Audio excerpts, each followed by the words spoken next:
Hermano Hugo, adelante, por favor.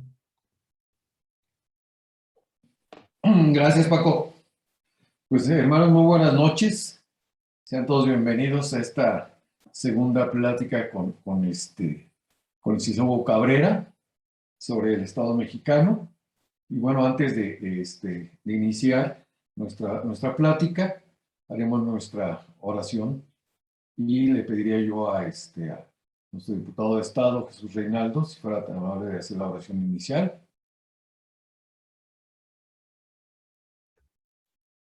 Con todo gusto. Dios nuestro Señor, protector del pobre y defensor de la viuda y el huérfano.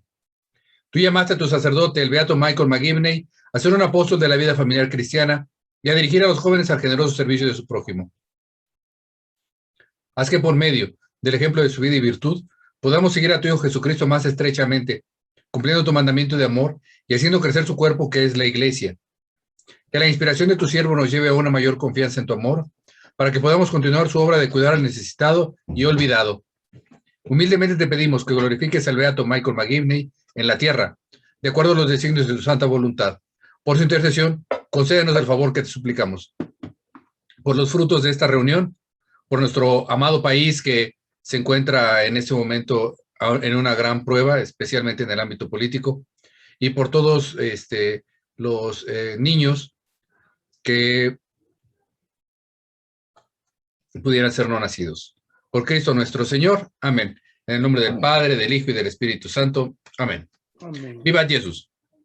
Viva Viva Jesús. Jesús. Gracias, digno diputado de Estado. Bueno, pues le cedemos los micrófonos a Cisobo Cabrera. Iniciamos nuestra plática. Bienvenido, Hugo Cabrera. No tiene audio. Muchas gracias. Ya ahora sí, ¿verdad?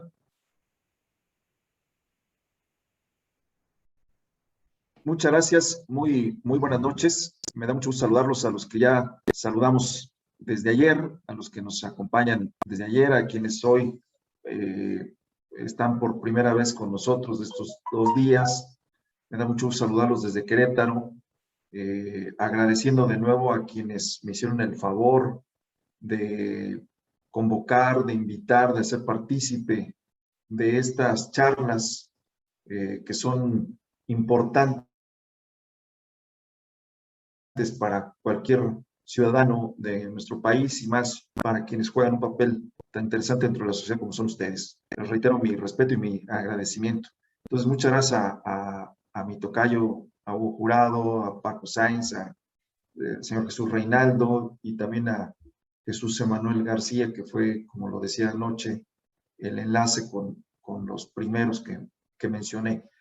El día de hoy, el segundo tema que vamos a abordar en esta ocasión es sobre los órdenes, los ámbitos de gobierno, que les hacía ya referencia yo desde ayer, que más que hablar de niveles de gobierno, es importante señalar más bien como órdenes de gobierno.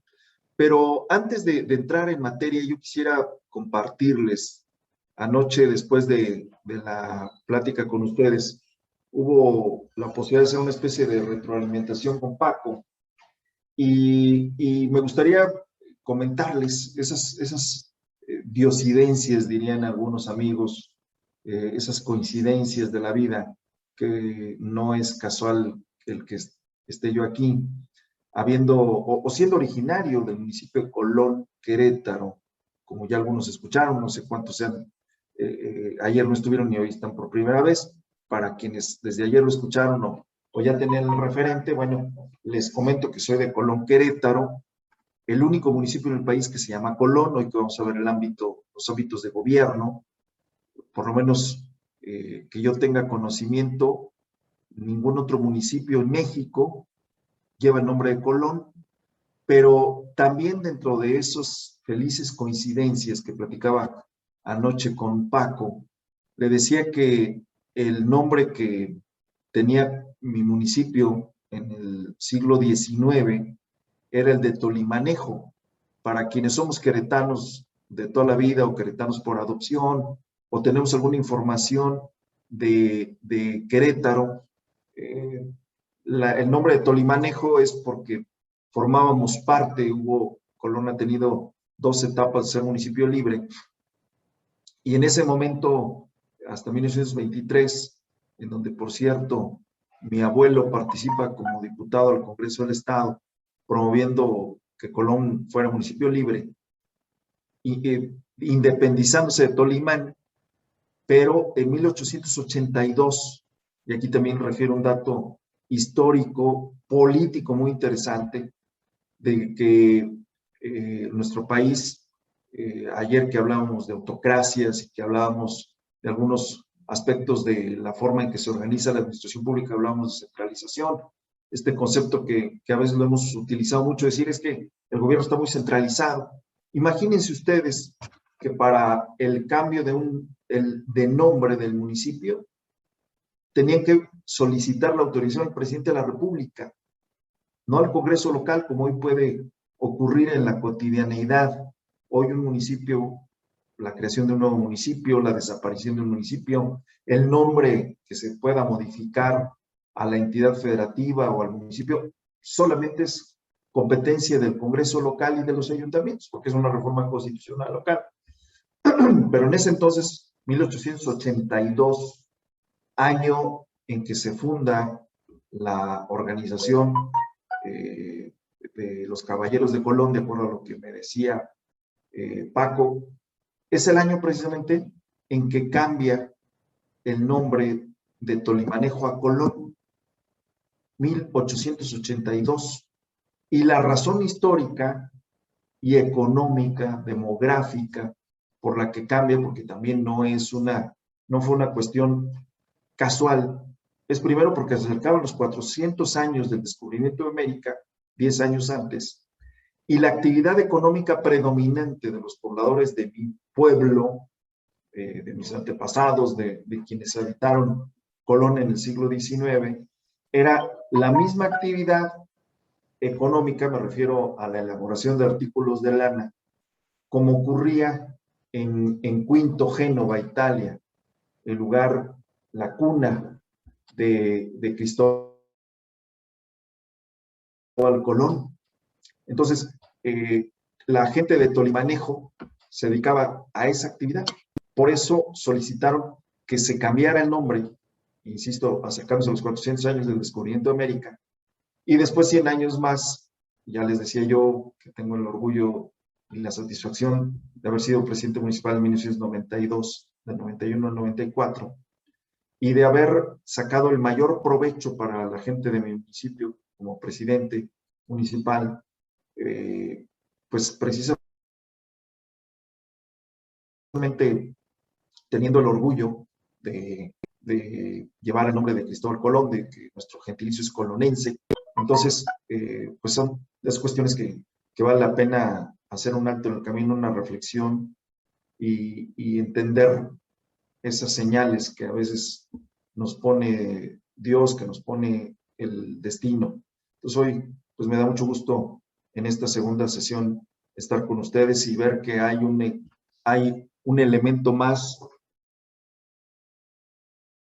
de empatía con ustedes y desde la propia denominación de su organización, de esta importante labor filantrópica que llevan a cabo. Entonces, bueno, después de este anecdotario de histórico, cultural y de sinergia que me permite con mucho gusto estar esta noche de nuevo con ustedes, vamos a pasar a nuestro tema, que son los órdenes de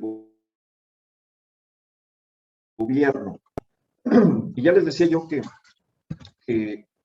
es importante señalar el hecho de que no me gusta a mí, y siempre que puedo lo repito, porque lo más común es que digamos los niveles de gobierno.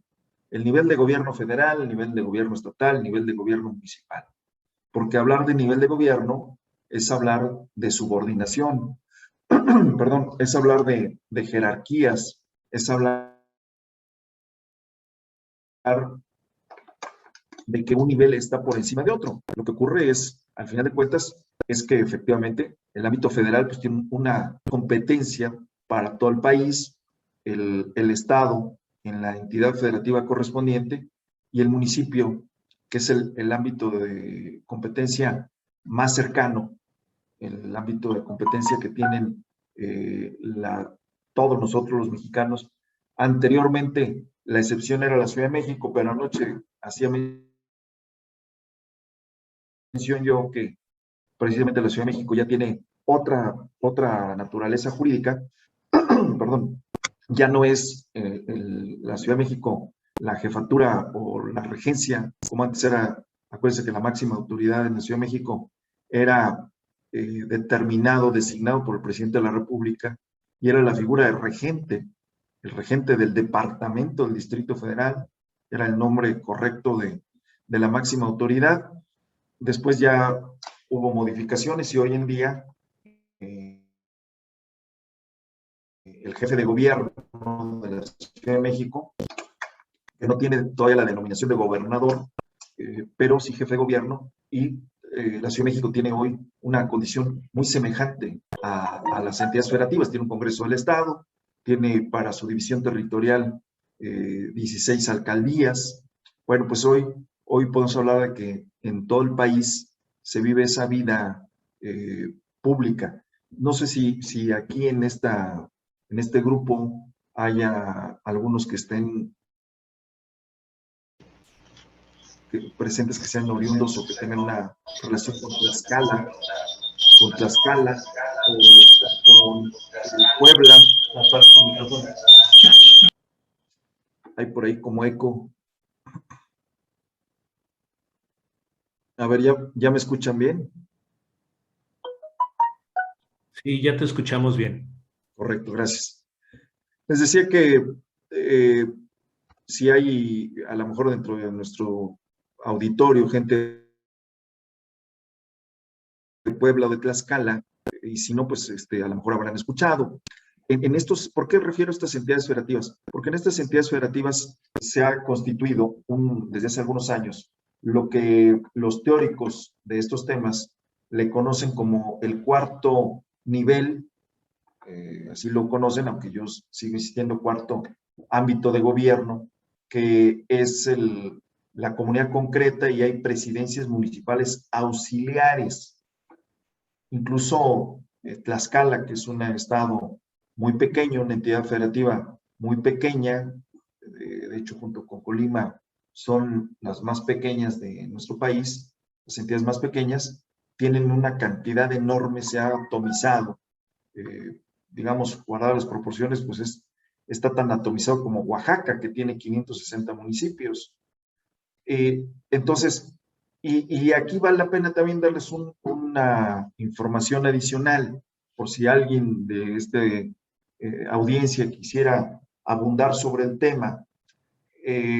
Uno de los teóricos sobre este tema, que además, independientemente de, como lo he dicho desde ayer, independientemente de filias y de fobias, alguien que fue inspirador en muchas de las ideas del actual presidente de la República, se llamó Enrique González Pedrero, que hace, por cierto, unos meses falleció. Él, catedrático de la UNAM, exdirector de la Facultad de Ciencias Políticas y Sociales de la UNAM, gobernador de Tabasco. Él tiene un libro muy interesante para quien les interese este tema, que se llama Por una democracia de carne y hueso.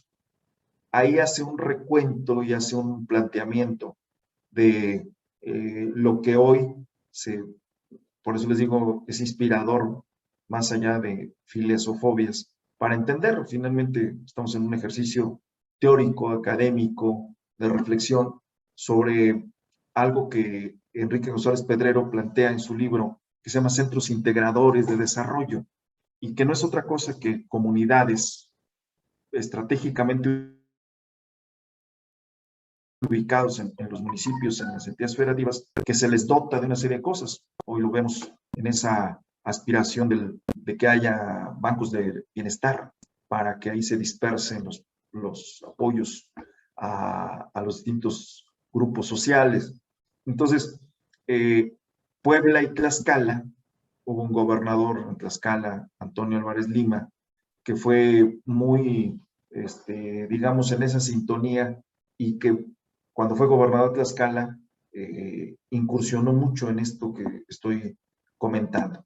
Entonces, el orden de gobierno, me remito aquí a lo que están ustedes viendo, lo que están leyendo, es, ayer lo decía, recordando cómo nos definimos desde la Constitución como nuestra máxima norma jurídica, de que México es una república representativa, democrática y federal. Federal para está constituida por estados que, siendo precisos, deberíamos decir las entidades federativas, pero pues el día a día suele nuestro vocabulario referir más a estados libres y soberanos, pero que a la vez, también hay que decirlo, terminan por ceder, que eso es parte de la condición jurídica. Hay una parte que ceden, que vamos a ver más adelante, los estados, para ese ámbito de gobierno federal. Ahorita vamos a ver a qué me refiero. Entonces, México es una república representativa, democrática y federal, que es lo que le da vida a las entidades federativas. Entonces, los tres órdenes de gobierno, para que no se nos pierda, es el ámbito federal, el ámbito estatal y el ámbito municipal. Aquí está entonces esto que estoy señalando, y que la propia Constitución establece qué es lo que está en cada uno de esos ámbitos. El artículo 124 es muy, muy claro, y es algo que puede resolver mucho de las dudas que podamos tener. El artículo 124 de la Constitución Política de los Estados Unidos Mexicanos dice que las facultades que no estén expresamente concedidas por la Constitución a los poderes federales se entienden reservados a los estados. Dentro de la Constitución encontramos, y después vamos a ver más adelante, algo que se conoce como facultades concurrentes o coincidentes, y hay varios artículos que hablan sobre los estados o las entidades federativas. Hay varios artículos que refieren sobre el ámbito municipal y obviamente sobre la federación. Bueno, pues también una cantidad importante, pero sobre todo el 115 constitucional es el artículo que fundamentalmente aborda la vida del municipio, la vida, cómo se organiza el municipio. Es muy importante mencionarles que el artículo 115, para quienes nos gusta mucho el tema municipal, el artículo 115 ha tenido una serie de reformas muy interesantes. Yo en lo personal, déjenme decirles, expresarles un tema o un aspecto más personal. A mí el ámbito municipal me apasiona desde siempre, además de haber tenido la oportunidad que ya he mencionado, de haber sido autoridad de mi municipio. Creo que es un ámbito que si nos vamos a la historia, es la primera, el primer ámbito que se tuvo, el primer ayuntamiento que se constituyó fue precisamente en la zona de la Ciudad de México, más bien el segundo municipio en la Ciudad de México, y el primero, que es cuando llega Hernán Cortés a nuestro país, el de la Villa Rica de la Veracruz. Ahí es donde erige Hernán Cortés el primer municipio mexicano. Muy interesante esto, porque ahí empieza la vida política y la vida de la organización municipal de nuestro país. De hecho, pues hay una serie de datos, un acervo bibliográfico muy interesante sobre la creación del primer municipio de nuestro país y que de alguna suerte quedó establecido en el primer ordenamiento constitucional que tuvimos previamente a ser un país, una nación libre, que fue la Constitución de Cádiz. Entonces, esto es interesante. Y el artículo 115 constitucional ha tenido ya en su época, me refiero a la vida de la Constitución de 1917 que se creó aquí en Querétaro, que realmente, siendo exactos, la Constitución de 1917 no nace de cero, es la reforma a la Constitución de 1857 y que convocó al constituyente, precisamente al Congreso Constituyente de Querétaro, y que estuvieron aquí desde diciembre del 16 hasta el 5 de febrero de 1917, ya estaba adelantando muchos años, al 5 de febrero de 1917, y el artículo 115 es un artículo muy interesante porque se refiere a la manera en que se debe organizar el municipio, en que se debe organizar ese primer ámbito de gobierno, que ahorita vamos a ver más adelante. Y inmediatamente podríamos decir, bueno, ¿qué cosas son las que los estados, las entidades federativas y los municipios ceden, le dan oportunidad a la federación y que se reserva la federación? Bueno, pues aquí están ustedes viendo. Ustedes saben que no hay, que quienes nos gusta la historia, sabemos que hubo un momento en el país, o ha habido momentos, sobre todo en la época revolucionaria, que había moneda, que había papel moneda, que había billetes que se hacían en un estado, en otro. Imagínense cómo era esa situación. Hoy solamente, y además ayer que vimos los órganos constitucionales autónomos, hablamos del Banco de México, esa cuestión de independencia, de vida que tiene ya al margen del gobierno central. Por supuesto, el gobernador, que es la máxima figura, el gobernador del Banco de México, pues lo propone, viene a propuesta del presidente de la República y pasa evidentemente por el Senado. Hay una serie de consideraciones, pero el Banco de México tiene independencia, bueno, pero finalmente son temas que se reserva la federación. No hay billetes que se hagan en Querétaro o en Chihuahua o en Sonora, como en algún momento, en donde efectivamente cada estado de la República tenía sus monedas, tenía sus propias condiciones. Déjenme poner este teléfono en silencio, que pensé que lo había puesto. En un segundito, porque está aquí mandándome notificaciones. Entonces, denme un segundo. Correcto. Gracias. Entonces, ¿qué otra cosa también la federación se abroga para sí? Tratados internacionales. Es decir, la política financiera, la política de relaciones internacionales son temas que corresponden solamente a la federación. No hay una Secretaría de Relaciones Exteriores. Puede haber, por supuesto, intercambios culturales, puede haber una serie de cuestiones entre las entidades federativas, los propios municipios. Yo, por ejemplo, vuelvo al caso de Colón.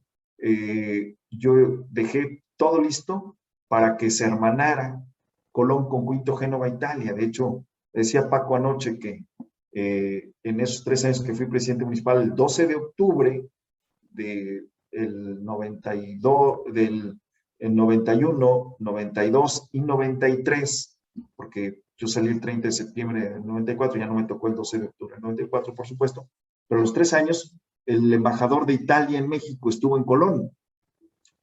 Pero la relación, los tratados internacionales, la política exterior no la llevan los estados, no la llevan los municipios. Son facultades, atribuciones que solamente competen a la federación. Entonces, eso también es importante mencionar. Igual, evidentemente, los empréstitos con otras naciones, todo lo que tiene que ver con la cuestión internacional. La federación es la que también tiene reservado, que esperemos no tengamos desde la Segunda Guerra Mundial, que ustedes saben, la participación que hubo de nuestro país con el Escuadrón 201, ese tipo de temas que tienen que ver con la guerra, con las hostilidades con otros países, también corresponde única y exclusivamente a la federación. No hay una Secretaría de Defensa Nacional, desde la propia denominación, nos deja en claro, nacional, que tiene que ver con el ámbito federal. No hay una Secretaría de la Defensa Nacional en Sonora o en Yucatán. Entonces, son cuestiones que tienen que ver con la federación. Esas son, digamos, las cuestiones más generales que delimitan perfectamente el alcance de la federación. Las entidades, por su lado, habrá que recordar que las entidades federativas tienen también como cuestiones, digamos, específicas, eligen a sus propios representantes. ¿Y por qué? Fíjense, ¿por qué está expresamente señalado? Bueno, porque antes de la Constitución del 17, y aquí me remito a lo que se debatió por el constituyente del 17 en Querétaro, si ustedes ven por ahí una parte del artículo 115 constitucional, van a encontrar que señala de que no habrá autoridad intermedia entre el gobierno del Estado y los municipios. Hoy lo leemos y a lo mejor no nos hace sentido, pero si nos vamos a la época de Porfirio Díaz, a los antecedentes de la Revolución Mexicana y cómo desemboca ese levantamiento para darle causa institucional a nuestro país con la Constitución del 17, bueno, lo que ocurría es que había una figura que se denominaba prefecto político o prefecturas políticas, que jugaban una suerte precisamente de intermediario entre el gobierno del Estado y los municipios. Entonces, por eso era la situación en donde hoy, o desde la Constitución del 17, se señala. Igualmente también, si bien alguien diría, oye, pero pues la verdad es que el presidente de la República, el ámbito federal influye mucho en quién sea el candidato a gobernador y a veces en algún momento de la vida política de este país, pues el hecho de que el presidente de la República prácticamente decidía quién fuera el gobernador, sí, nada más que al final de cuentas no perdamos de vista de que aunque tengan esa influencia o hayan tenido en algún momento mucho más todavía, que hoy hay una especie de añoranza al pasado, bueno, pues al final de cuentas no podemos desconocer, y ayer que hablábamos también de otro órgano constitucional autónomo tan importante como el INE, no podemos soslayar el hecho de que hoy en las entidades federativas finalmente pasa por un proceso electoral. Hoy los ciudadanos de cada entidad elegimos al gobernador, elegimos a los presidentes municipales, elegimos al Congreso del Estado. Por supuesto, si hablamos del ámbito federal, con nuestro voto decidimos quiénes sean nuestros senadores, quiénes sean nuestros diputados federales, quién sea el presidente de la República. Pero me refiero, en el caso de los gobiernos de las entidades federativas, en donde no hay una decisión vertical que no pase por, digamos, la aduana de las urnas, de los votos. Igualmente también es muy importante señalar que en las reformas, que son alrededor de 10 reformas las que ha tenido el artículo 115 constitucional, el artículo 116 que tiene que ver con la vida de los estados de la República, con las entidades federativas, también algo que es dentro del ámbito, cuando decimos el Estado libre y soberano de Querétaro. Bueno, cuando hablamos de esa soberanía y de esa libertad, pasa también, además de la elección de sus representantes, de sus gobernantes, también pasa por una facultad que tienen los estados a través de los congresos de discutir, de aprobar su ley de ingresos, su presupuesto de egresos. Es decir, no tienen que intervenir el gobierno federal para decidir qué es lo que, cómo se deben gastar los recursos de los estados. Ojo, me refiero a los recursos propios. ¿Cuáles son los recursos propios? Aquí nada más como paréntesis. Son los impuestos, los derechos, los productos, los aprovechamientos. Todo lo que está en una disposición normativa que se llama Ley de Ingresos. Porque evidentemente, que ayer también hacía yo referencia al federalismo hacendario, federalismo fiscal, cómo hay inquietud en este momento entre estados de la República, que incluso se han constituido, ya ahorita está muy diluido, pero los primeros meses con este gobierno federal hubo la organización de algunos gobernadores de los estados que formaron una alianza que se denominó una alianza federalista, en lo que sobre todo su discusión era, no nos están entregando, porque imagínense toda la bolsa de impuestos federales que pagamos a través de nuestras contribuciones, tan solo imagínense lo que recauda a través del impuesto al valor agregado, que es un impuesto federal. Por cierto, en estas horas que han estado discutiendo en la Cámara de Diputados sobre los ingresos, sobre todo el paquete económico que tiene que ver con la miscelánea fiscal, con la ley de ingresos y con la ley de derechos, pues lo que se argumenta es que no hay un retorno equitativo a lo que algunos estados de la República digamos, le suman al país. Caso, por ejemplo, de Nuevo León, del propio Estado de México, de Querétaro, hay la sensación de que es más lo que aportan que lo que se les regresa en esa figura que se llaman participaciones, en donde se establece por parte de la federación cuáles son los montos de esas participaciones, pero es una cosa que se decide en lo federal y que evidentemente siempre está a discusión y a una situación de carácter, no está despojado del tema político. Pero los recursos propios, que ya hacía yo mención de estos 4 grandes rubros, eso lo decide cada Congreso del Estado a iniciativa del Ejecutivo Estatal. Igual pasa con los municipios. Los municipios en sus ayuntamientos deciden, a través de su ley de ingresos, su presupuesto de egresos, cómo van a recaudar, qué van a recaudar. Sobre todo los municipios, no perdamos de vista que el mayor ingreso propio, sobre todo, por ejemplo, hablando de Querétaro, de nuestro estado, pues municipios como Corregidora, como El Marqués, San Juan del Río, Querétaro, ya incluso Colón, tiene un ingreso muy importante vía el impuesto predial. Es el ingreso y el impuesto municipal más representativo, junto con el traslado de dominio.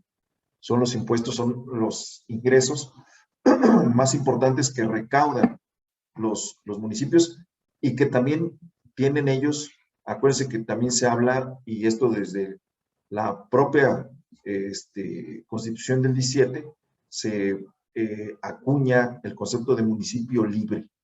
Y cuando se habla de municipio libre, es en ese mismo sentido. Deciden sus ingresos, deciden cómo se gastan esos y tienen un órgano de gobierno autónomo, ¿sí? Viene la famosa autonomía municipal. Entonces, que también no debe intervenir en esas decisiones los gobiernos estatales. Entonces, es importante mencionar que en el caso de nuestro país se habla de autonomía municipal y se habla de soberanía en el caso de los estados. Decíamos entonces, viene el municipio, es el orden de gobierno más cercano a los ciudadanos, y aquí he querido poner más énfasis porque cuando me plantearon el interés de estas pláticas, pues finalmente, yo lo decía hace un momento, todos estamos tenemos una relación, a querer o no, a veces no percibida necesariamente, pero somos ciudadanos de un municipio. Entonces, el orden de gobierno más cercano que tienen los ciudadanos en este país es el municipio.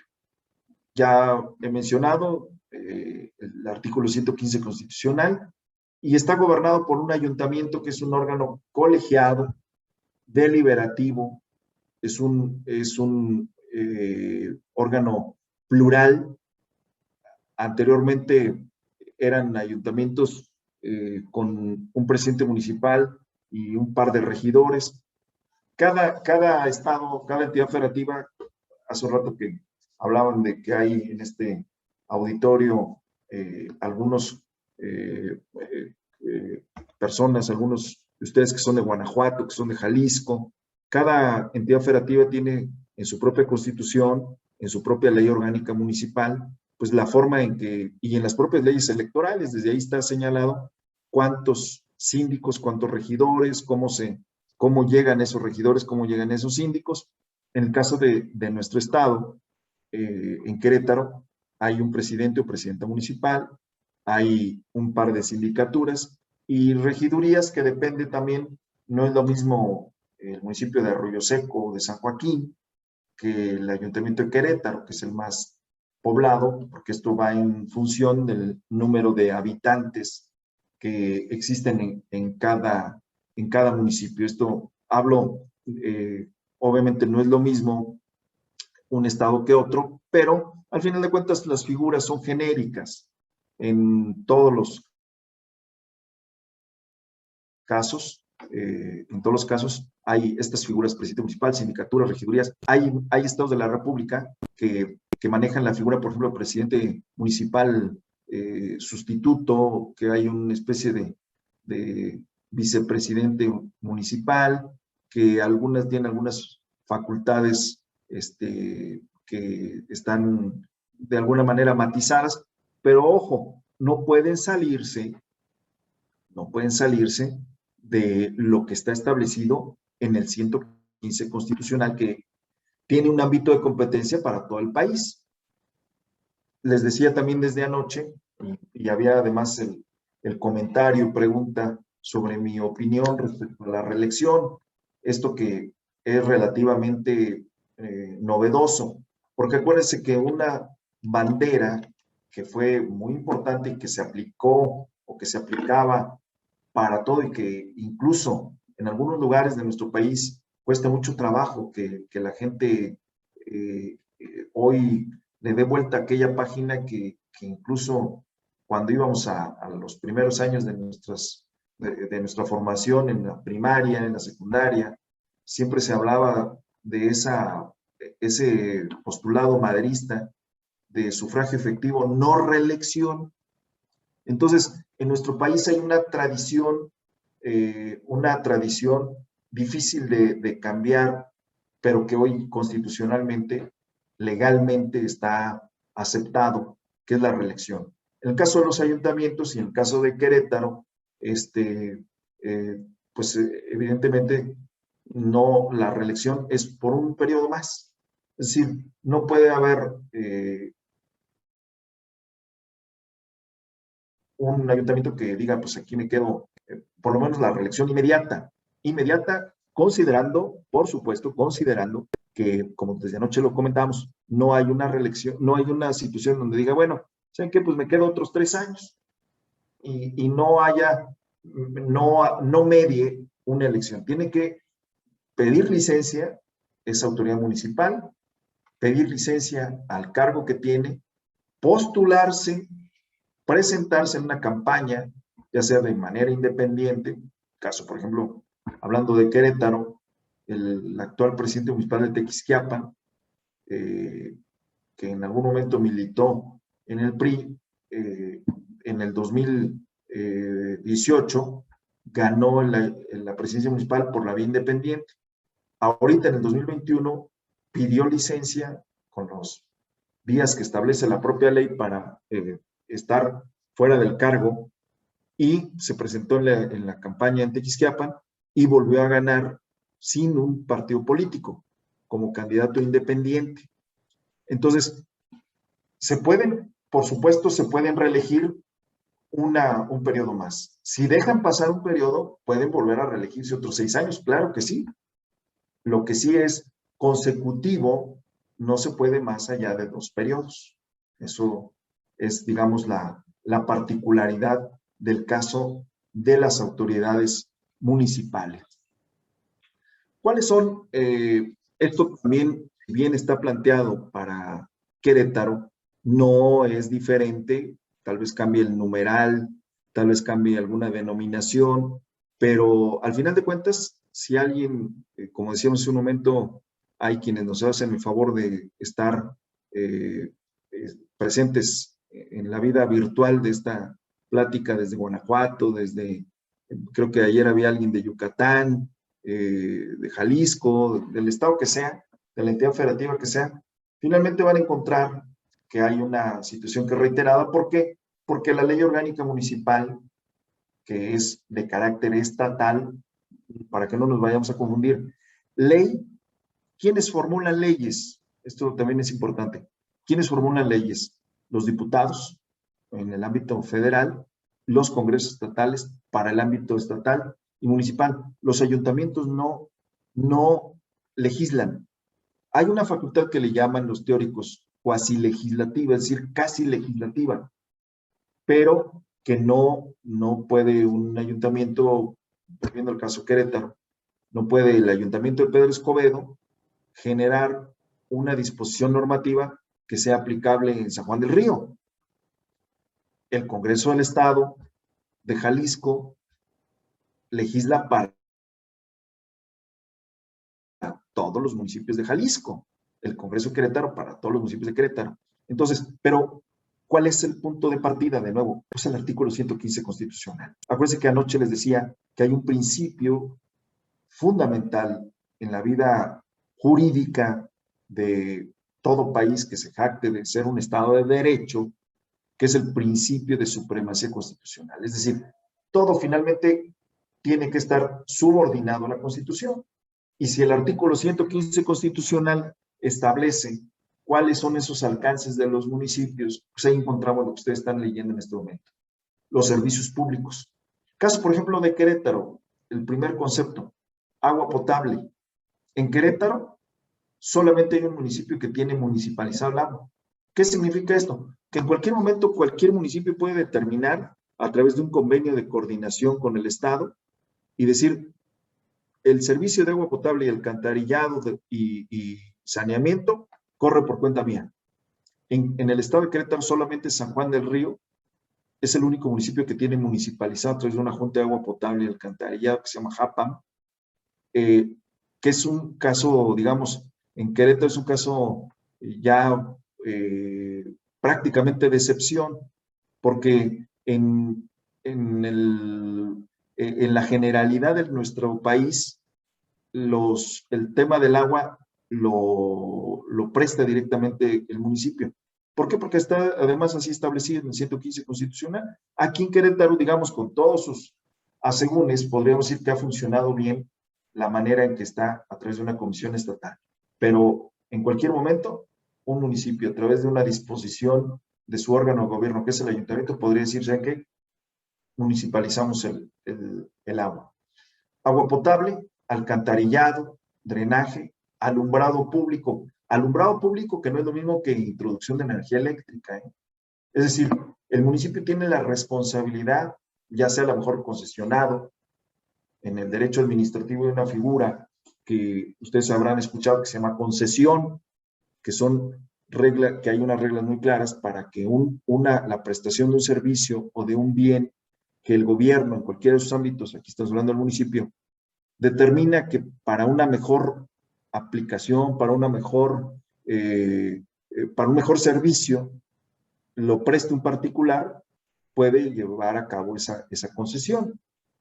Pero al final de cuentas, la rectoría y la responsabilidad del servicio de limpia, la recolección de basura, el que haya, cuando hablo de alumbrado público me refiero que haya focos afuera de nuestra casa, en las calles, en las colonias, es responsabilidad del municipio, no del Estado, no de la Federación, Ya decía también la limpia y la recolección de basura, la disposición final de residuos, los mercados, todo este tema del abasto, mercados centrales de abasto, que obviamente en muchos de estos están a través de concesión, ya son pocos, por lo menos en el centro del país, son pocos los mercados que tienen ese carácter municipal.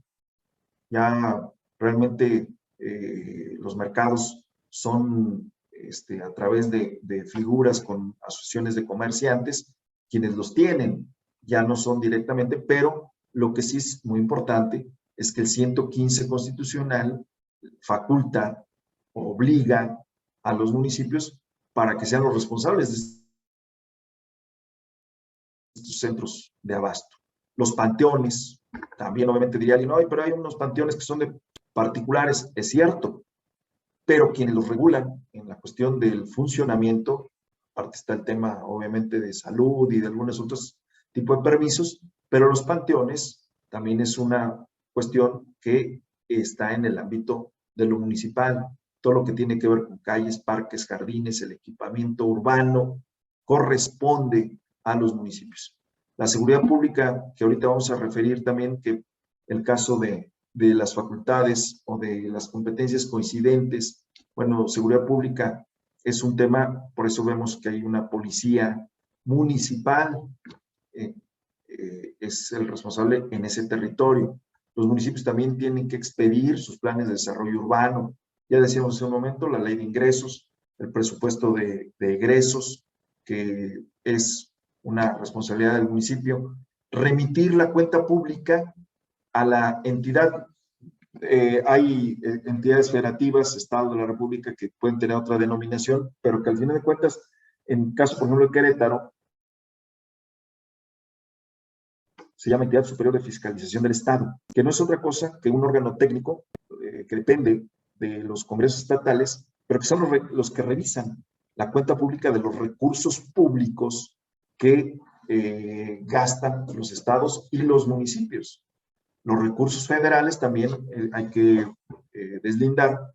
Los recursos federales que les entregan a municipios y estados los revisa la Auditoría Superior de la Federación, la ASF.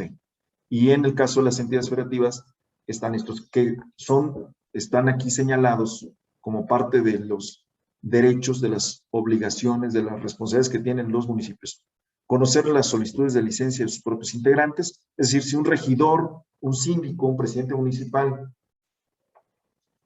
por alguna razón necesita ausentarse, porque recuerden ustedes que los cargos públicos son irrenunciables, los cargos de elección popular son irrenunciables, no puedo decir renunció, digamos, para fines prácticos sí, pero jurídicamente el concepto correcto es solicitó licencia temporal o definitiva, pero esa licencia, en caso de los integrantes del ayuntamiento, la concede el propio municipio, el propio ayuntamiento como órgano de gobierno. Y luego solicitar al Ejecutivo del Estado la expropiación de bienes por causa de utilidad pública, es decir, los municipios no pueden llevar a cabo expropiaciones, cosa que sí puede hacer un gobierno estatal, un ejecutivo estatal, o evidentemente el Ejecutivo federal. Entonces, es una cuestión también importante. Los ayuntamientos no pueden proponer. Los municipios lo que sí pueden es decir al Ejecutivo estatal, oye, necesito que se expropie este inmueble, que se expropie este terreno, esto para llevar a cabo una obra, prestar este servicio. Bueno, eso sí, pero no es el municipio el que puede hacer ese tipo de cosas. La presidencia del ayuntamiento es el responsable político y administrativo del municipio. Y fíjense esto también muy interesante. Sobre todo de 1917 a 1983, que fue un parteaguas en la vida municipal, se hablaba mucho o se dejaba mucho en el ámbito de la administración municipal. Hoy se habla mucho o se tiene que determinar que el ámbito municipal es gobierno y también es administración. Gobierno a través del ayuntamiento y administración a través de quienes están en las distintas dependencias administrativas. El caso de Querétaro, y como decía, finalmente los propios, cada entidad federativa va a encontrar una ley orgánica municipal, o como tengo una denominación a lo mejor diferente, pero al final de cuentas todas las entidades federativas tienen una ley que tiene el mismo propósito. La manera en que se organiza el municipio, los lineamientos, todo este tipo de cosas. Ya decía yo, la figura es el presidente municipal, son los regidores, son los síndicos. Los síndicos son las sindicaturas, que puede ser uno, puede ser dos, dependiendo en cada entidad federativa, que en caso de Querétaro son dos por ayuntamiento, son los representantes legales del municipio. Las sesiones que ustedes han escuchado, sesiones de cabildo, pues muy similar el funcionamiento como ocurre con el Congreso del Estado o como ocurre con las cámaras federales, en donde las determinaciones se toman por mayoría, hay sesiones ordinarias. En el caso, por ejemplo, en nuestro estado, tienen la obligación de sesionar 2 veces al mes, de manera ordinaria. De manera extraordinaria, bueno, pues dependiendo la naturaleza de los asuntos, siempre debe haber, evidentemente, una razón para convocar una sesión extraordinaria, con una serie de reglas, que regularmente es con 24 horas de anticipación, y que haya un dictamen, un tema para que se pueda convocar sesión. Y las sesiones solemnes son regularmente la transmisión de un ayuntamiento a otro, una ceremonia cívica, los informes de gobierno de los propios presidentes municipales, que también la figura, porque a veces decimos o confundimos o podemos confundir, en nuestro país, digamos, la figura que más se identifica o que más conocemos es la del presidente municipal, pero en muchos lugares la figura del presidente municipal, la gente le llama alcalde. Alcalde, que si nos vamos a la etimología, pues es una palabra de origen árabe.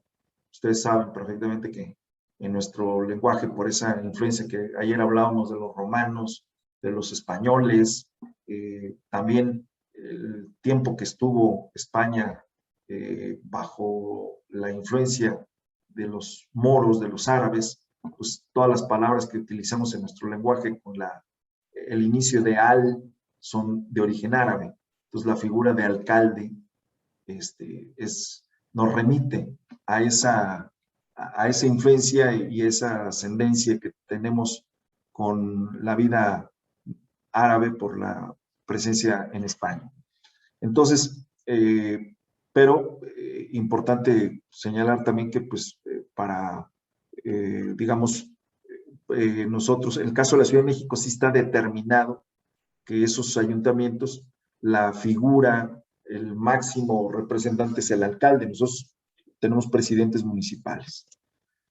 Aquí está cuáles son, ya aquí no me voy a detener, aquí tienen nada más las sindicaturas, las regidurías, en caso de Querétaro, que repito, entendiendo que hay quienes nos hacen el favor de acompañar a otras entidades, van a encontrar que al final de cuentas son también las mismas funciones o con matices, pero al final de cuentas tienen un mismo propósito, una misma naturaleza jurídica, ya que todos dependen del artículo 115 constitucional. Luego, ya casi para terminar, vamos a hablar de una figura que es muy interesante, que tiene que ver con la cuestión del sistema de consejos municipales de participación social, que esto es parte de lo que considero también un poquito adelantándonos a la participación ciudadana. Creo que es un asunto no menor y que ustedes, con ese compromiso que han acreditado, ya decía yo, en la filantropía, pero también, y ustedes lo decían, como buenos ciudadanos, como ciudadanos que están pendientes del devenir, pero no solamente como testigos, sino como actores de la vida cívica de nuestro país, bueno, pues estos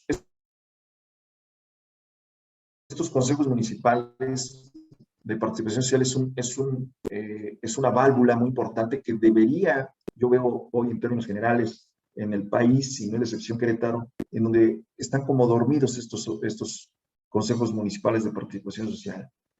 Hay una tendencia que campea en el país, ustedes lo saben muy bien, de que la ciudadanía pues solamente convalide, pero pocas veces su voz es escuchada en esto que está establecido en la ley, que está señalado en las distintas, en el distinto marco normativo de cada entidad federativa, pero que viene de una ley nacional de desarrollo, de planeación democrática. Esto que sobre todo yo veo el parteaguas, fíjense, sé que, insisto, hay filias, fobias, pero el gobierno de Miguel de la Madrid hizo mucho énfasis en este tipo de cuestiones. Es cuando viene la reforma más importante en la vida municipal, se le da ese espacio realmente de participación muy vigorosa a la vida municipal. Es cuando se habla de esto de la planeación para el desarrollo, es cuando se habla de mayor de planeación democrática, de participación ciudadana. Empieza ahí como a gestarse ese tipo de ideas. Y bueno, pues estos órganos de participación, estos consejos municipales de participación social, están establecidos en la ley. En el caso de Querétaro, ahí estoy yo en el encabezado señalando en qué artículos de la ley orgánica no son cuestiones que pertenezcan a la doctrina política, a la doctrina del derecho, sino son cuestiones que están en el marco legal y por ende debe de exigirse, en el mejor sentido, a la autoridad municipal que estos consejos municipales que ahorita presente que acaban de entrar, caso de Querétaro y de otros estados que tuvimos elección en junio y que están tomando protesta en los ayuntamientos o que están recién desempacados, aunque hayan sido reelectos, pero que están empezando un nuevo periodo, sí es importante que estos consejos no se queden en letra muerta y que tienen el propósito de participar, de dirigir el desarrollo, en el cual no puede ser el gobierno la única voz, el único que determine el rumbo de hacia dónde queremos que participe, hacia dónde queremos que vayan nuestros municipios. E insisto mucho en los municipios porque todos somos ciudadanos del municipio. Es nuestro primer ámbito de gobierno, son las primeras autoridades con las que tenemos relación. Entonces, esto es importante. Luego, ya en la parte prácticamente final, lo comentaba hace un momento de las facultades concurrentes o facultades coincidentes que tenemos en donde está la federación, el estado y los municipios. Aquí yo no tengo ahorita un pizarrón, pero cuando he tenido oportunidad de estar frente a un grupo y hablar de estos temas, un grupo de manera presencial me refiero, y que tengo en la mano un pizarrón, pero bueno, a ver si aquí no traigo me faltó esa lámina, pero déjenme ver si se alcanza a ver. Pero, ¿se acuerdan ustedes en matemáticas, sobre todo ya de secundaria, la teoría de conjuntos y cómo hablábamos de intersección? Aquí estoy, perdón por lo rústico de mi ilustración, pero miren ustedes, creo que no se alcanza a ver, pero lo que estoy yo aquí les comento son 3 círculos: federación, estado, municipio. Cada uno tiene un ámbito de competencia que ya vimos hace un ratito. Cuáles son exclusivos, hablábamos del tema fiscal, hacendario, de guerra, de relaciones exteriores, que se tiene facultad para acuñar moneda, lo de los estados, lo de los municipios. Pero hay un punto un punto de intersección en donde esos tres círculos coinciden, convergen. Esas son precisamente facultades que están expresamente señaladas en la Constitución y en las leyes que, como se dice también en este argot, emanan de la propia Constitución. Entonces, ¿cuáles son, por ejemplo, esas? Aquí tienen ustedes, que estoy ahí refiriendo, 3 ejemplos muy, muy sencillos y que abarcan varios aspectos. Salud, educación, desarrollo social, seguridad pública de los estados y la seguridad pública. Estos temas tienen una relación directa con los 3 ámbitos de gobierno. Fíjense, en 1992, precisamente vino la descentralización educativa. Era yo presidente municipal. Y nos tocó, en todos los estados de la República, y quienes éramos autoridades municipales en ese momento, pues ese asunto de la educación es cuando se crea, por ejemplo, en Querétaro, y en cada estado debe haber algo que se denomine, aquí en Querétaro se llama Unidad de Servicios de Educación Básica del Estado de Querétaro, UCEBEC. Bueno, esa dependencia no existía. Antes toda la educación estaba en el ámbito federal. Realmente no había una participación de los estados y menos de los municipios. Hoy hay una concurrencia en esa cuestión. También los servicios de salud es cuando se crean los sistemas municipales de salud, se crean las áreas de coordinación de salud de los estados. Hay una parte que es federal, pero otra parte que tiene que ver con los estados. Por ejemplo, el tema de regulación sanitaria está en el ámbito de los estados. Hay cuestiones que tienen que ver, por ejemplo, ahora que se creó el famoso Instituto de Salud para el Bienestar, en donde hay una controversia de quién debe comprar los medicamentos, si la federación o el estado. Ustedes saben que hoy uno de los grandes temas en materia de salud de este país es el desabasto de medicamentos, y mucho es presente por esa cuestión de falta de coordinación que se ha venido dando en los últimos años. El tema de la seguridad pública, pues también es un tema que está inmerso. Hay policía municipal, hay policía estatal, y de recién creación está la Guardia Nacional.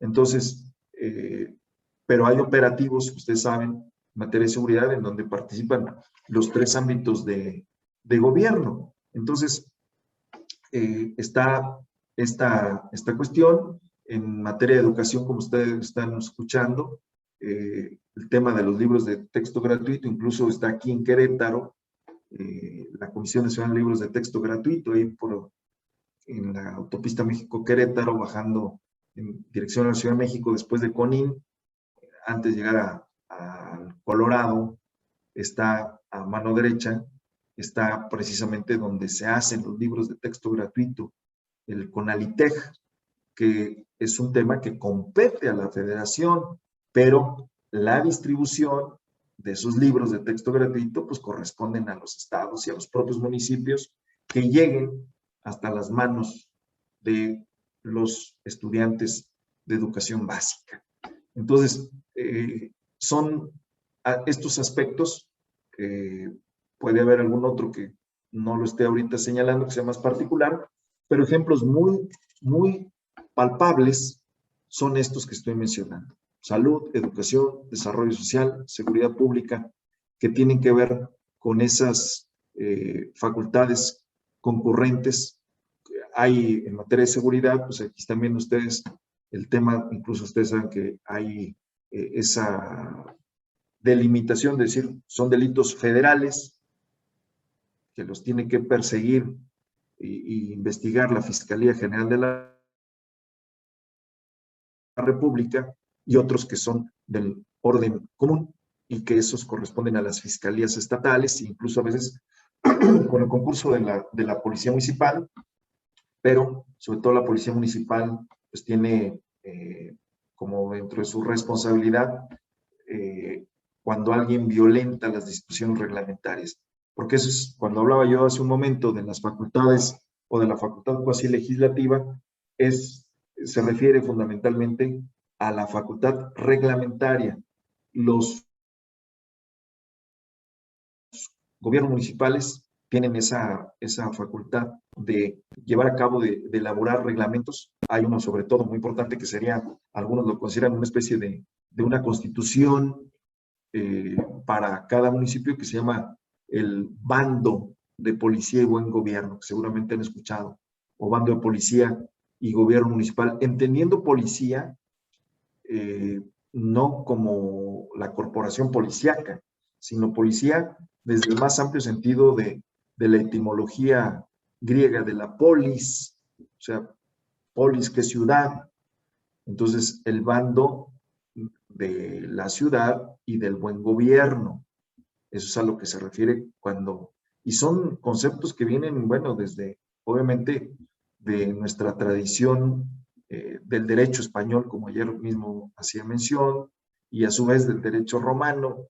Entonces, son, y obviamente Roma, Grecia, ustedes saben de ese binomio y esa simbiosis que en muchos aspectos de la vida de la humanidad estuvo muy ligada, y que en el tema del derecho, de las instituciones públicas, pues es un ejemplo claro.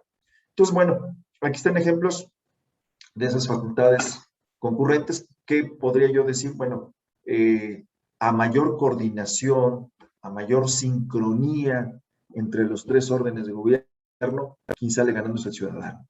Quien sale ganando son los habitantes de esos municipios. Cuando la federación jala para su lado, el estado para el suyo, el municipio para otro, pues finalmente quienes pagamos las consecuencias somos nosotros, los ciudadanos. ¿Por qué? Porque no hay una coordinación y no hay un resultado que nos permita llegar a estadios de bienestar, que es a donde nos interesa que la gente se sienta segura, que la gente tenga las condiciones para vivir fundamentales, diría yo. Entonces, hasta aquí llego con esta exposición de este tema número 2 de los órdenes de gobierno. Espero haber sido claro, por supuesto, siempre con la disposición, si hay alguna pregunta, algún comentario, pues a sus órdenes. Me gustaría mucho, por cierto, también a los organizadores que las preguntas del día de ayer me las manden, por favor, para contestarlas y compartirlas el próximo lunes, que tenemos la última sesión. Igual las de hoy, si son tan amables de enviármelas, para tener yo la posibilidad de hoy martes, Dios mediante, al lunes próximo, de compartir las respuestas de lo que se plantee por escrito, a reserva de lo que ahorita de manera verbal quieren comentar. Entonces, de mi parte, gracias por su tiempo, por su paciencia, por el interés que han tenido en esta segunda sesión.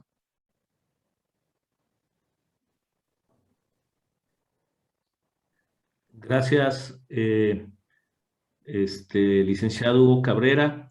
Bueno, un favor, si quieres ahorita ya dejar de compartir pantalla, y ahorita nuestro hermano Hugo Jurado que nos conduzca esta parte de las preguntas, ya sea algunas que se hayan puesto en el chat u otras que se pudieran hacer de viva voz. Entonces, nada más. Estoy aquí ya haciendo los movimientos, Paco. Perfecto. Listo. Gracias. Aquí tenemos unas preguntas, gracias por la por la plática. Muy interesante la historia del municipio de Colón. Yo en lo personal la desconocía, muy interesante. La historia del cambio de nombre y lo que nos acaba de comentar. El hermano Víctor Padilla comenta, ¿los municipios también son observados por los OICs? No me queda claro. ¿O a qué se refería? Me refiero, un OIC es un órgano interno de control. Son, vamos a decir que un ministerio público, pero en chiquito para entidades, ya sea federativas. En Querétaro se encuentra Agroacemex, en Constituyentes.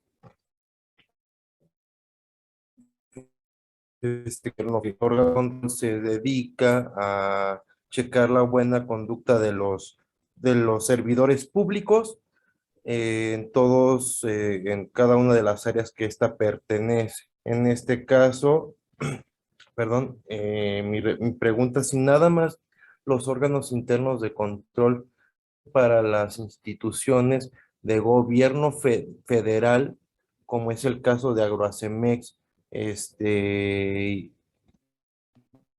por ejemplo,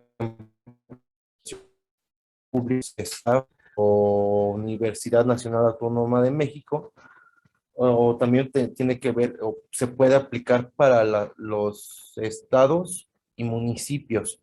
Esa es una pregunta, y iba a ser otra, bueno, pero la otra ya la hago al ratito para darle.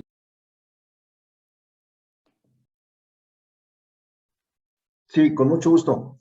Si me permiten, Paco, Tocayo, señor jurado, sí, los municipios tienen sus órganos internos de control, que son las contralorías municipales, y que son las instancias que además el nombramiento viene o es avalado por el ayuntamiento, no solamente por el presidente municipal, sino por los regidores, por el cuerpo colegiado, que ya lo decía yo, está conformado por regidores y síndicos. Y por supuesto que sí hay una Contraloría interna, una Contraloría que se denomina fundamentalmente Contraloría Municipal, y que tiene esa función, o sea, estímulos, sanciones, incluso las Contralorías municipales tienen la obligación de presentar denuncias cuando hay presunción de desvío de recursos o de alguna conducta que sea considerada, que sea tipificada como delito. O sea, no solamente la Contraloría presenta propuestas para que haya sanciones, pero además, también, insisto, tienen la obligación de presentar los elementos de alguna conducta considerada como delito. Que yo decía, tiene además el municipio, eso en lo municipal, tiene además la obligación de rendir cuentas al municipio, a la entidad superior de fiscalización del Estado, que yo decía es un órgano técnico fiscalizador que depende de los congresos locales, del Congreso del Estado, y en el manejo de recursos públicos federales también es auditado por la Auditoría Superior de la Federación.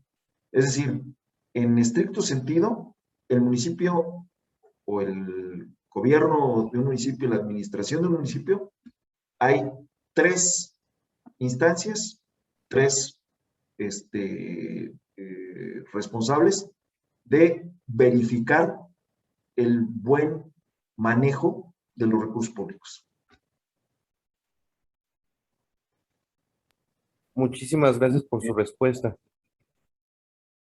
El hermano Edgar Barajas, excelente plática y excelente expositor. Tenemos otra pregunta de José Antonio García.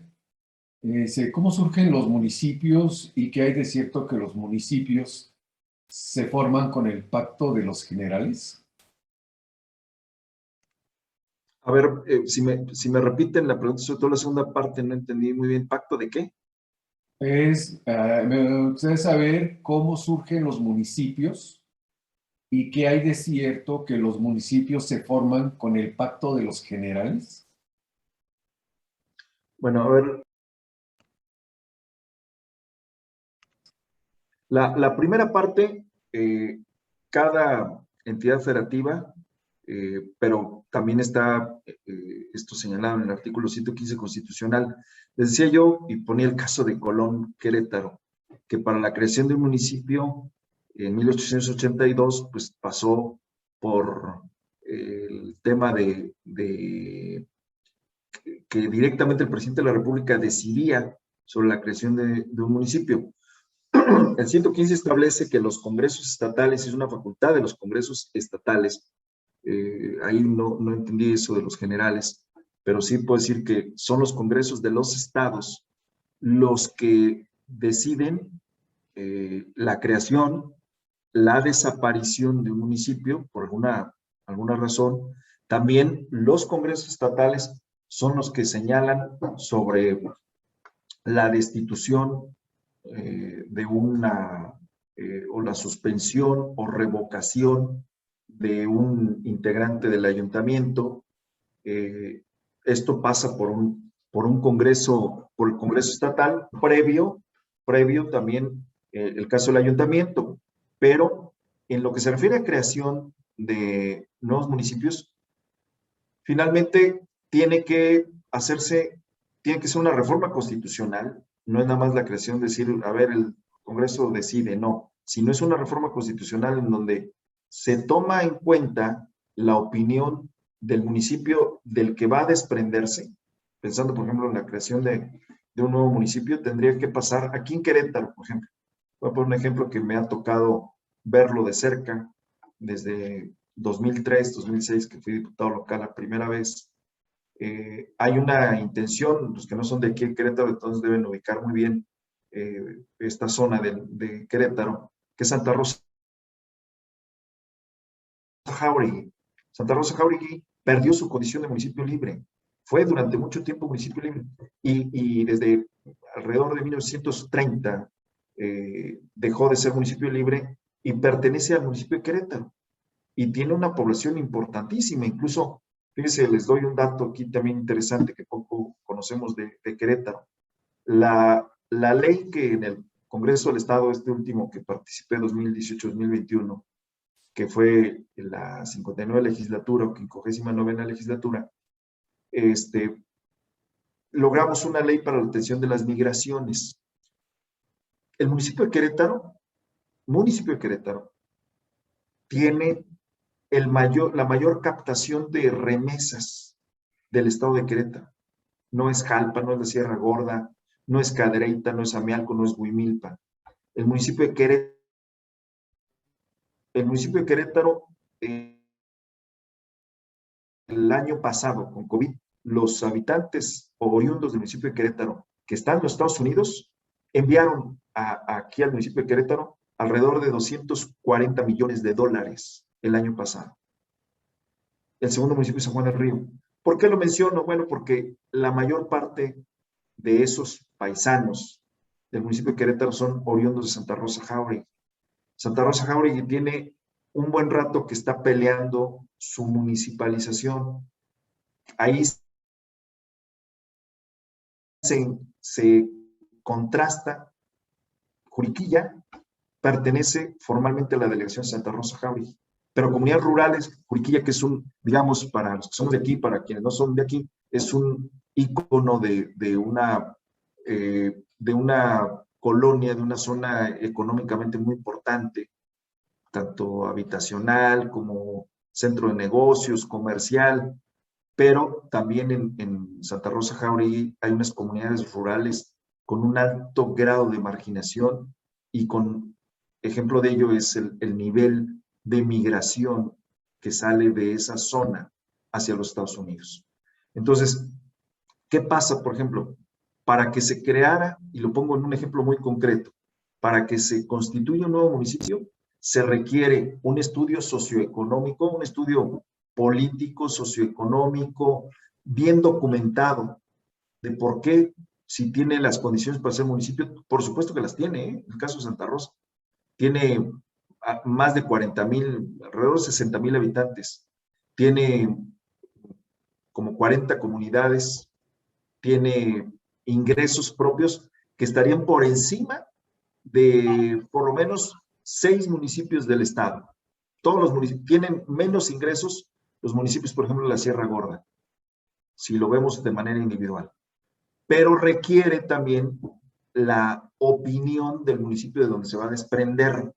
Es decir, aquí tendría que pasar por la opinión del Ayuntamiento de Querétaro y después pasar al Congreso del Estado, y como estamos hablando de una reforma constitucional, ya ayer platicaba un poco de la reformabilidad de la Constitución, tanto en el ámbito local como en el ámbito federal.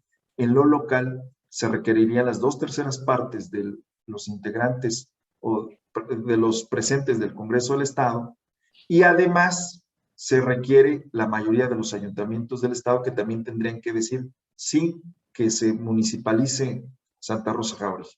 Entonces, conclusión para quien me está preguntando, la creación o desaparición de un ayuntamiento tiene que pasar por el Congreso del Estado y también por la opinión del municipio del que se separa, del que se crea, o por qué desaparece el municipio, y requiere una reforma a la Constitución de esa entidad federativa. Lo otro de los generales, ahí sí no entendí sinceramente.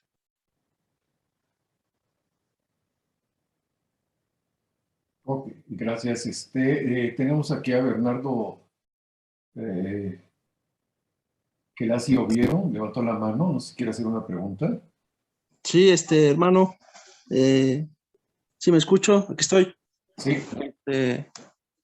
En cuanto a lo del cambio de nombre del municipio, ahí se llamaba Tejomaneje, ¿verdad?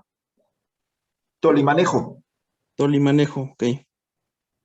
Entonces, específicamente también aquí en Puebla hay una colonia italiana, ahí no sé cómo se relacionó con Génova, Lloro por Colón, ¿verdad? Y y no sé cómo se podría cambiar la Junta Auxiliar que también mencionaba, que es aquí Chipilo de Francisco Javier Mina, para que sea un municipio autónomo, le podría decir también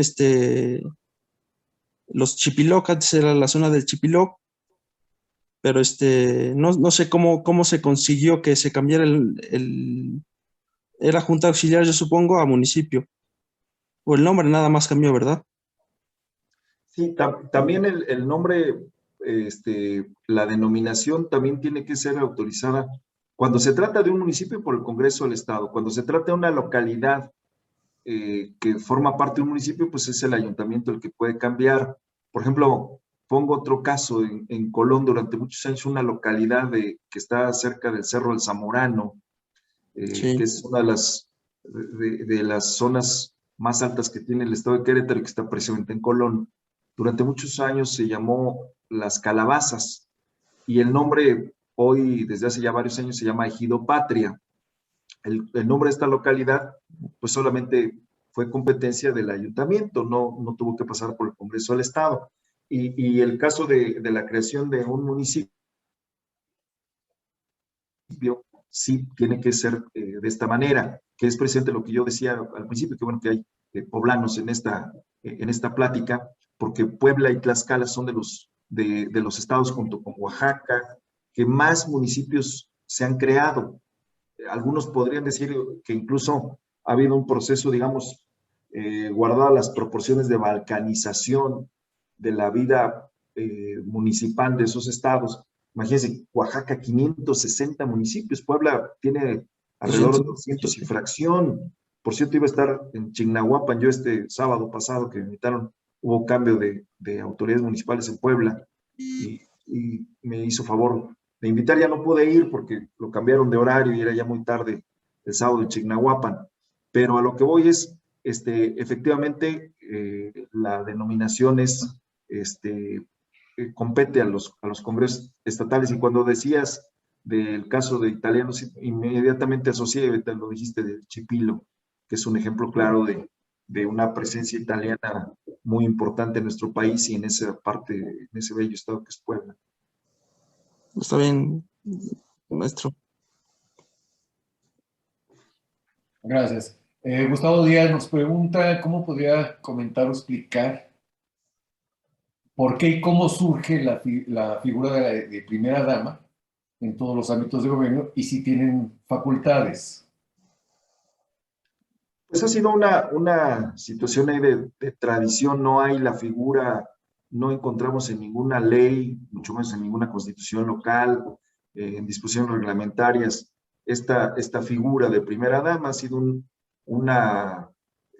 concepto que se ha acuñado durante muchos años, en donde la esposa del presidente municipal en turno pues, juega un papel ahí, de algunos decían el rostro amable, la cara bonita de la administración, esa parte sobre todo, que durante, pues, por ejemplo, presidentes del siglo XX, como el caso de Eva Sámano, de López Mateos, hubo un papel muy relevante, que fue un ejemplo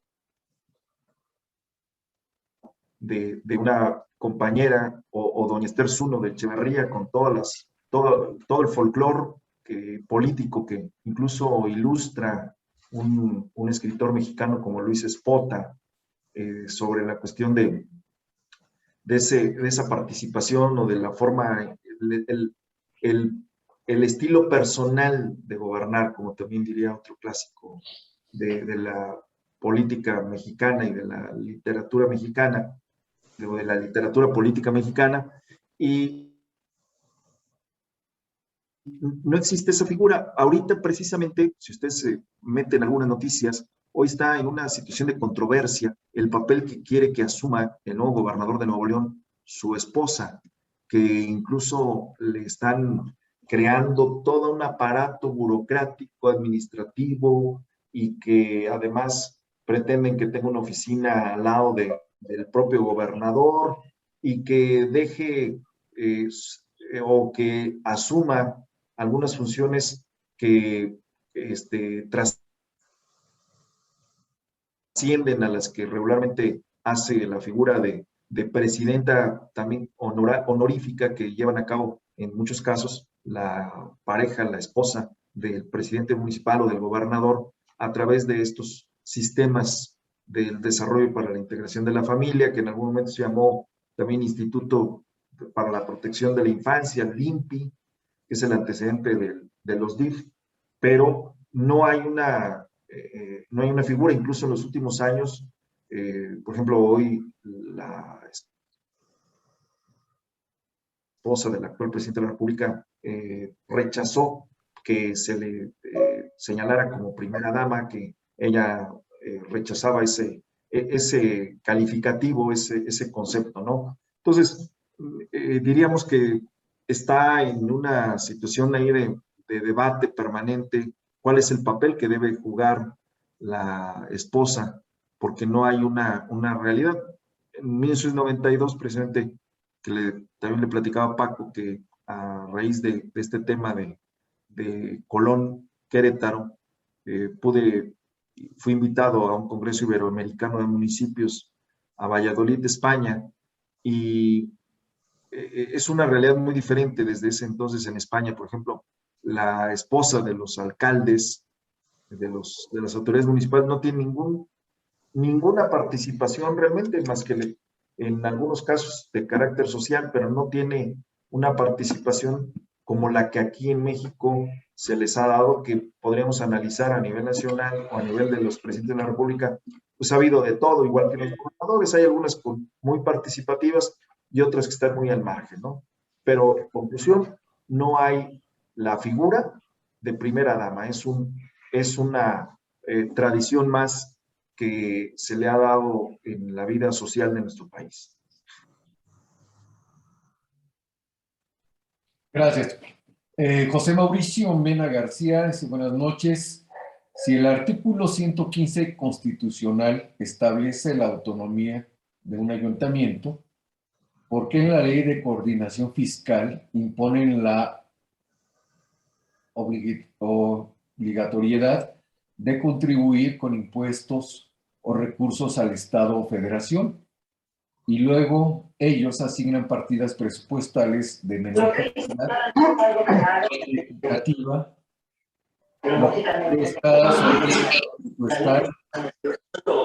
para realizar obras de infraestructura y sociales. Ay, perdón, se metió por ahí, no sé si todos escuchamos algunas voces, no escuché completo. A ver, Perdón, la pregunta, por favor. sí, la repito. Si el artículo 115 constitucional establece la autonomía de un ayuntamiento, ¿por qué la ley de coordinación fiscal impone la obligatoriedad de contribuir con impuestos o recursos al Estado o Federación, y luego ellos asignan partidas presupuestales de menor cantidad o inequitativa que les resta solvencia presupuestal para realizar obras de infraestructura y sociales? Ok, bueno, pues precisamente yo decía al principio que cuando se constituye que nuestra forma de gobierno de república representativa democrática federal, los estados y los municipios dan pauta para que se forme esa nueva figura o esa nueva persona jurídica que es la federación, y ahí le ceden a cada uno de los ámbitos de competencia, si queremos ver, pierden algunas cuestiones, pero también a su vez tienen otras que son exclusivas de cada uno de sus ámbitos. Y uno de ellos es la recaudación de los recursos. O sea, los recursos efectivamente se generan en los municipios y de ahí se van a Estado y a la Federación.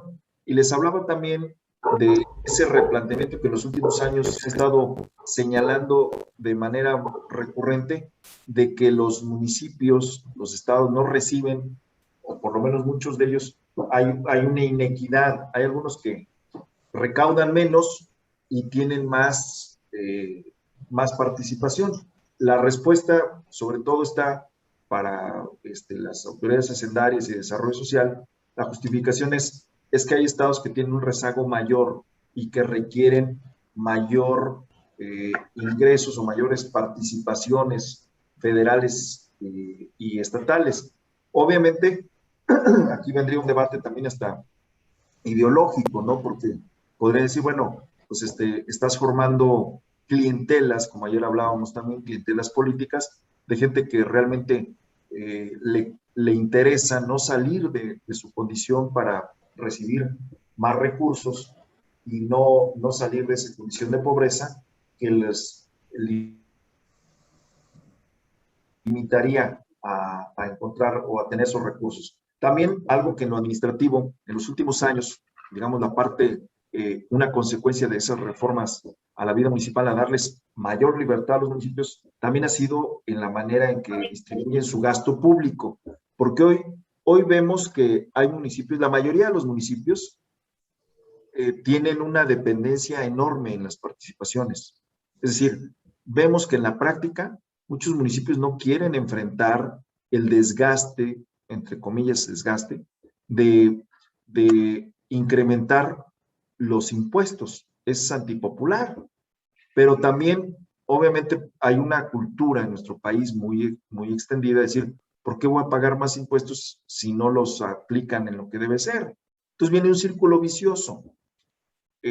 Hace algunos años siempre se pugnaba porque los municipios tuvieran en los recursos que manejaban, un 60%, 70% para gastos de inversión y 30, 40% cuando mucho para gasto corriente.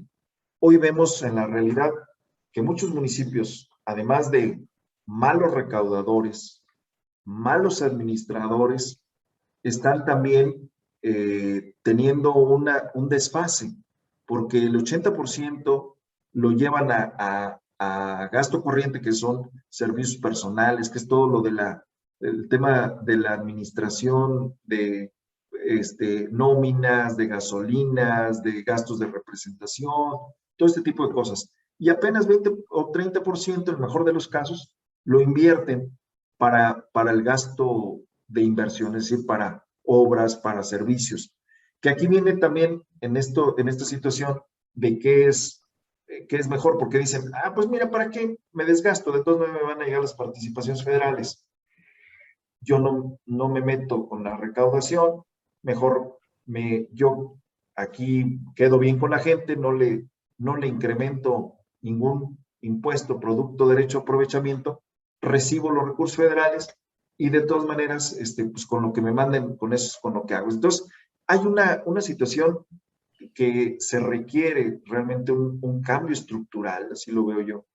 No solamente la parte del federalismo fiscal, sino de una conciencia cívica de muchas autoridades municipales que realmente, y lo digo, un ejercicio autocrítico, no obstante que yo fui autoridad municipal, estimo que hicimos nuestro mejor esfuerzo, pero que en muchas ocasiones la autoridad municipal no tiene ese compromiso, hay que decirlo claramente, no hay esa mística de servicio, decir, a ver, voy a poner mi mejor empeño, lo mejor que traigo, porque es la gran oportunidad de servirle a mis paisanos, a mi gente.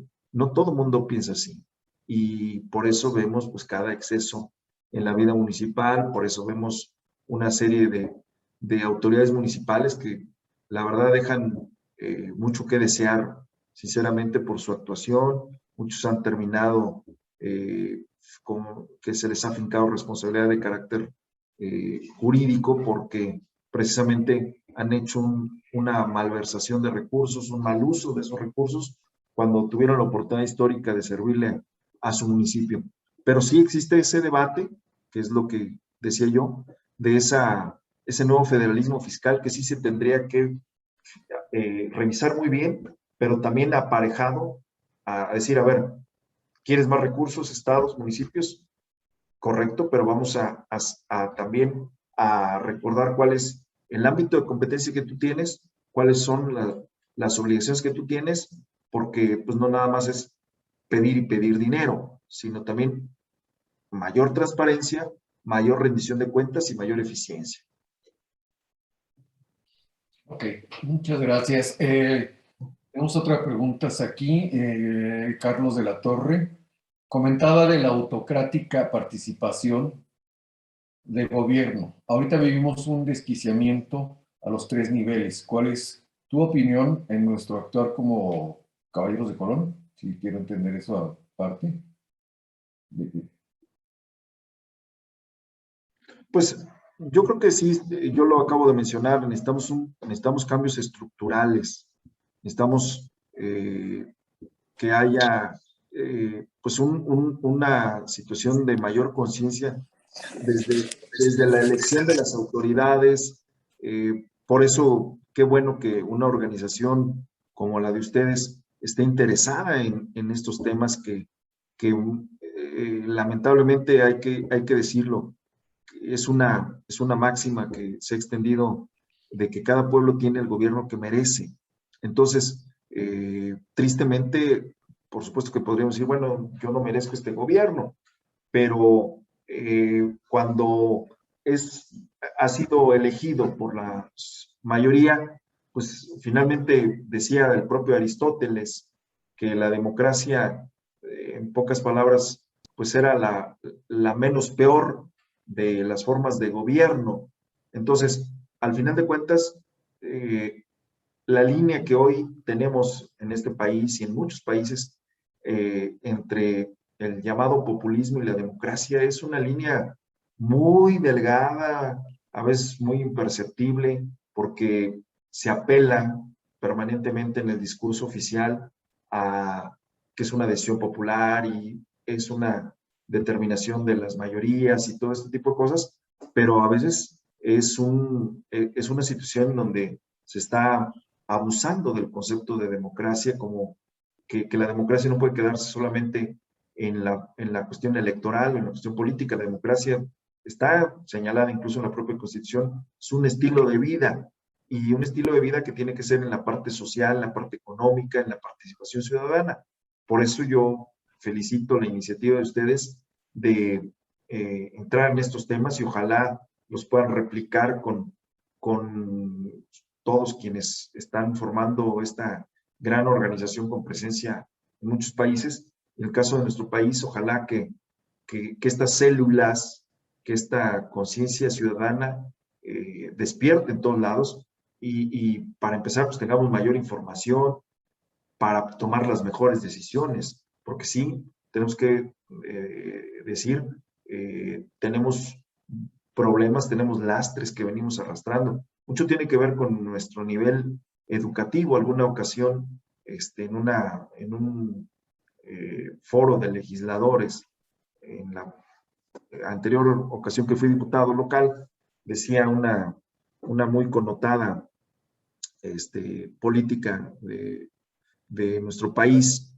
decía, bueno, ¿por qué la sociedad se asusta o se espanta del tipo de legisladores que tienen cuando pues ese es el nivel que tenemos de segundo y secundaria más o menos, y la gente pues a veces ni cuenta se da por quién vota, no le exige cuentas a sus representantes y pues finalmente dejan que las cosas corran muy lejos.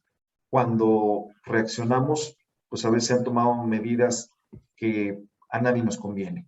Entonces, yo creo que esta conclusión de esto es, necesitamos tener, como ustedes lo están haciendo, mayor conciencia ciudadana, más información y información que se pueda compartir con más gente para que finalmente haya un despertar ciudadano que permita tomar un mejor derrotero al país, indudablemente. Muchas gracias, licenciado. Tenemos otras preguntas, ya estamos casi en el tiempo. Se las haremos llegar, licenciado, para que Por favor. las revise, las conteste y bueno, esperamos la información. Paco, ¿tenías ahí algo pendiente tú? Bueno, pues nada más agradecer, como siempre, al licenciado Hugo Cabrera en esta segunda plática. El próximo lunes será la tercera plática, donde ya se hablará más en concreto de la participación ciudadana, de los derechos humanos, en fin. Y bueno, pues este es un ciclo de pláticas, vamos a decir, básicas, por eso es el ABC del ciudadano, ubicarnos dónde estamos y qué cosas podemos hacer, ¿no? Dentro de todo este entramado, dentro de este marco legal. Qué interesante ese tema de los consejos de participación ciudadana a nivel municipal, ¿no? Que seguramente es un espacio importante que debemos de conocer y donde podemos participar, pero no es el único, ¿no? Entonces, bueno, pues vamos a seguir abordando estos temas la próxima sesión, próximo lunes. Y pues antes de terminar, está también nuestro hermano Alejandro Isaac, que pues es el vicemaestre supremo para México del grado patriótico, que nos gustaría también que nos mandara un saludo. Así que adelante, Alejandro. Sí, muy buenas noches. Muchas gracias por este pequeño momento que me das. Agradecerles a todos por su presencia, al licenciado Hugo por estar presente, por tomarse este tiempo de convivir con nosotros de manera virtual.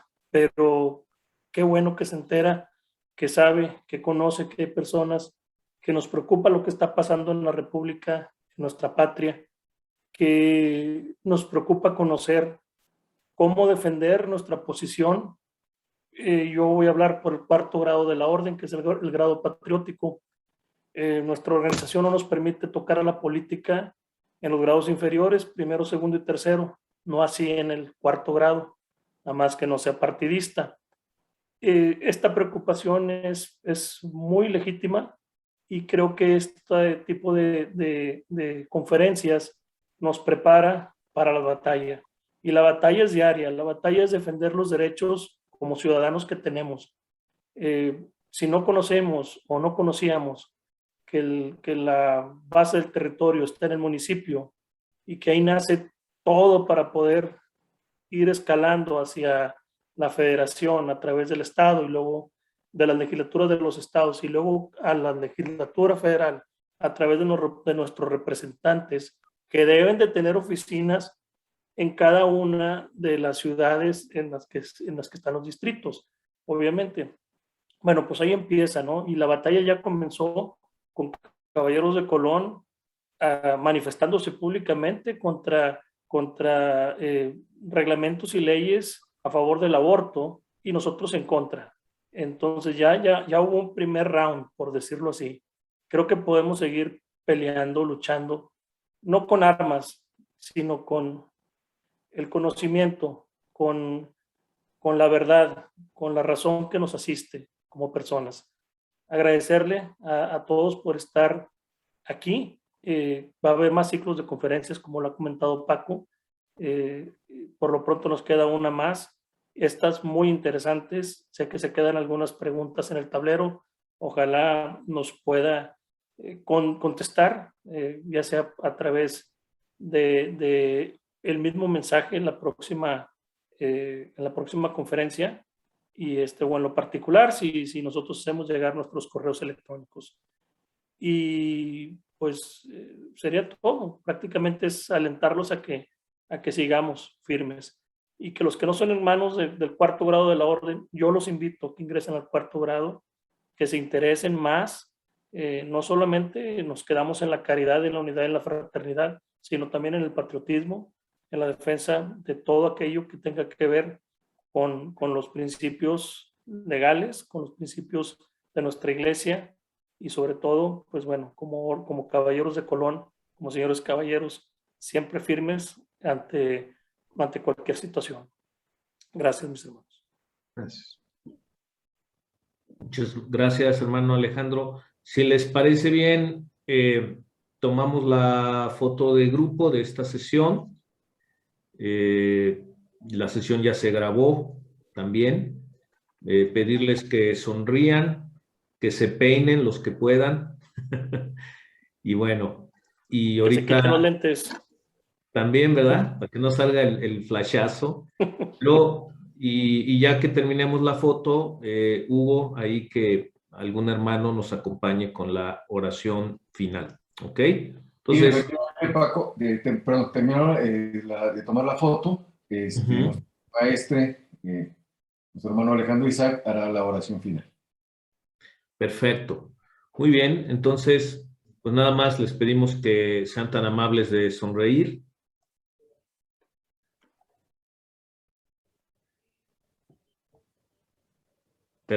Ya después hacemos el Photoshop o algo así para... Así es. Ahora sí, adelante con la oración final. Adelante. Oración por la paz. Señor Jesús, tú eres nuestra paz. Mira nuestra patria dañada por la violencia y dispersa por el miedo y la inseguridad. Consuela el dolor de quienes sufren. Da acierto a las decisiones de quienes nos gobiernan. Toca el corazón de quienes olvidan que somos hermanos y provocan sufrimiento y muerte. Dales el don de la conversión. Protege a las familias, a nuestros niños, adolescentes y jóvenes, a nuestros pueblos y comunidades.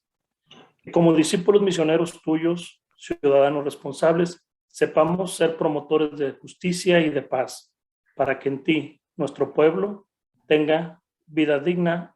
Amén. María, Reina de la Paz, ruega por nosotros. Muy bien. Pues muchas gracias. Muy buenas noches a todos. Buenas noches a todos. Saludos. Gracias. Buenas noches. Nos vemos el Gracias. próximo lunes. Dios los bendiga. Gracias, licenciado. Buenas noches, gracias. Gracias. Buenas noches. Cuídense todos. Un abrazo Dios a bendice. todos. Igualmente, buenas noches. Gracias. Gracias, saludos. Nos vemos el próximo lunes. El próximo lunes aquí estamos, hermanos. Saludos todos. Dios les bendiga. Gracias, hermano.